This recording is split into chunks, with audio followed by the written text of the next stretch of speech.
Hi, welcome to my first video. On this channel, we're going to start a series of playing and reviewing all Xbox Game Pass games. If you have Game Pass and you get tired of your normal games, you have hundreds of games at your disposal, but it's hard to know which ones you will like and which ones you want to download. So we're going to try and play every game and review it and say if it's worth the space on your Xbox or not. Today we're going to be starting with Orgs Must Die 3. It's a co-op third-person shooter tower defense game released in 2021, made by Robot Entertainment. It's a relatively small game that only takes up about 12 gigabytes, and it has cartoonish graphics. First, after playing this game for a few days, I want to say it's frustrating but addicting at the same time. There's only a few games that make me want to rage quit, but pulls me in to keep playing even more with my friends. Orgs Must Die 3 has the same story as the previous two games. They do add two new characters into this game that do have a couple of funny moments, but overall, the story is not the best. It feels like it's been put on the back burner and not really focused on. It has the typical one character that's super sassy and one character that's straightforward.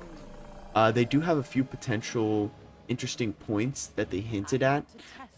Like one of the new characters is supposed to be super gifted at using his magic or his abilities, but that goes nowhere in the story.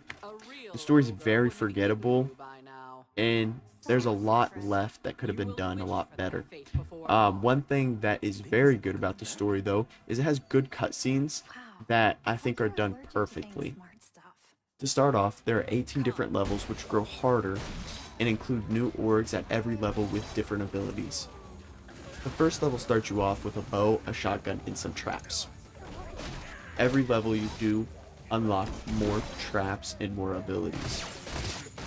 In the top left of your screen shows your health bar, and below that is a blue bar that shows your magic level. Your magic level is used for your weapons or your character's ability. On your weapons, you have your normal right trigger, which will either be a one shot from your bow or a shot from your shotgun. But when you use the left trigger from the bow, when you hold it down and it shoots out a horizontal spray from your bow.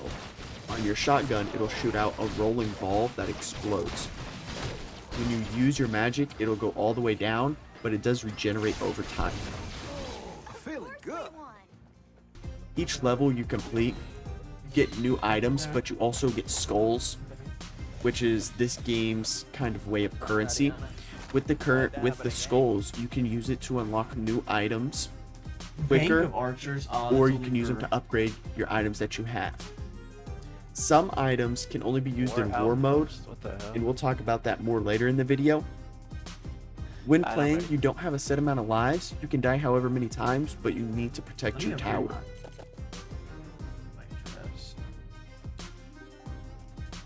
At the beginning of each level, you spawn in with some spending money, so you can set up traps before the first round of orcs comes through. You have a hotbar at the bottom of your screen that has all the items you have during that round, but during this prep phase, you can switch those out for different traps and different weapons that you have unlocked in your book. That book also shows the different types of orgs and the orgs abilities at the top of the book, so you can best prepare and get those best traps in your hotbar, because you'll be locked to only those when you start the round. When you spawn in front of the door or the entrance of where the orgs will come in, but in the top right it shows a mini map and it shows where the doors are and a little overview of the whole map. You do get a path of where the orgs are going to be following from, so you can follow that to see where best to set up your traps and prepare in advance.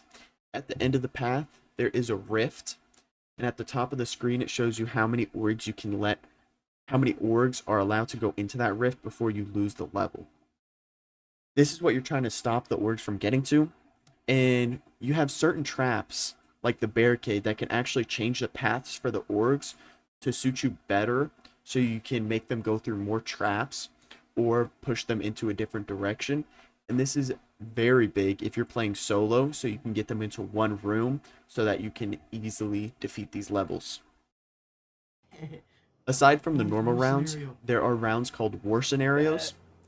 On these levels, you have special traps, including the exploding catapults, the archers, the large Okay, Mason, I'm gonna go push put traps. On these levels, barricades on you're this defending a side castle from the orgs, so that they but it's pretty have to much go to your side. the same as all the other levels, just on a bet. bigger scale. Of nature. What I It's the same concept. They're following a path to get to the rift. to share your Yep. power and help. Over These there. levels bombard you with hundreds of orgs, but during one of the waves, they will send out a boss org, which typically has a different special ability. One of them has a special ability where he'll drop a hammer and it'll completely destroy all the traps that you have around. And another one has a special ability where he'll drop the hammer and it'll kind of upgrade the orgs around him. Going back. The one problem I do have with these war levels is that they feel too open and kind of incomplete. They're not done that well. They just feel like a normal level where you're just getting bombarded with a lot more orgs. I feel like they could have done it a little bit better. Other than that, I think it's still a pretty good concept. After all 18 levels, there are a few different modes to play. There is an endless mode where you can see how long you can last on different maps. Kind of like zombies, you can see how many rounds you're gonna last. You can keep upgrading and see how far you can get through.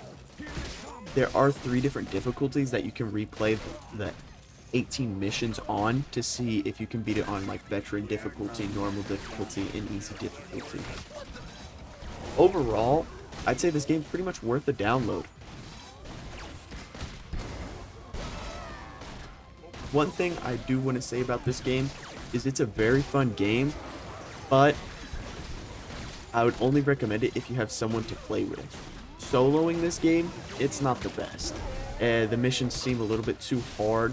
The orgs' paths are not optimized well for solo players, especially if you don't have the barricades, which can move their paths to one location.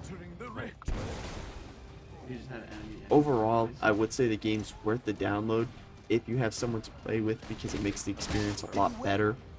This game, I would recommend keeping downloaded just as like a nighttime game, a game to wind down to and play after you guys get done playing your normal games and you get tired of that. Overall, I'd rate this game probably like a good 6.5, 7. It's above mid, it's fun, but it does have areas that it can improve, and it's just not the best solo game.